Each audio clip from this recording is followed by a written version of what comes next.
Hi and welcome to the So Many Things YouTube channel. I'm Tim, your host. Here you get to sew with the boys, quilt with the boys, embroider with the boys, and of course, mostly have some fun, and you might learn something along the way. Stay tuned!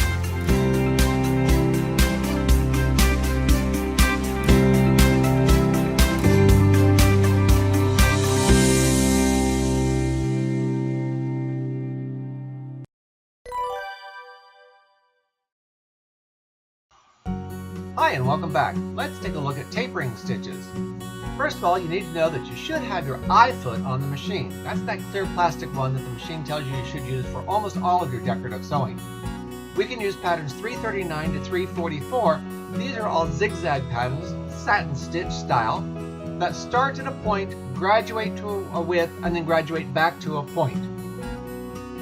These patterns are used basically for applique or for decorative sewing. The nice thing about these patterns is that you can control the taper on them. You also control the middle length, or how long the overall stitch will be.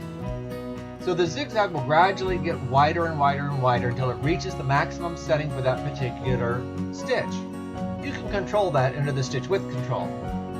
When you've reached the end of how long you want it to be, you simply touch the lock stitch button. The machine will now taper back to a point and automatically stop.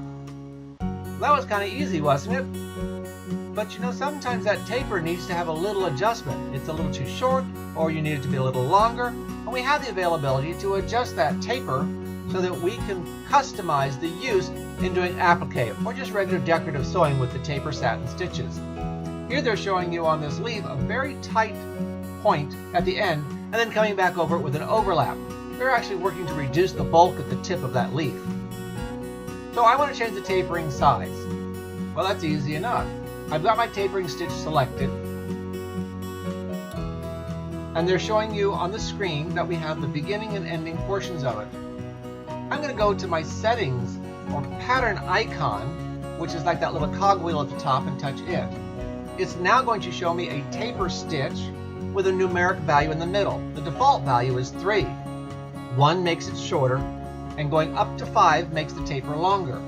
The changes you make in the box on the right will be displayed on the screen on the left. Remembering that 3 is the default, and if it's too short, you want to make it longer, it's a bigger number. Hope you found this helpful. Thanks for watching.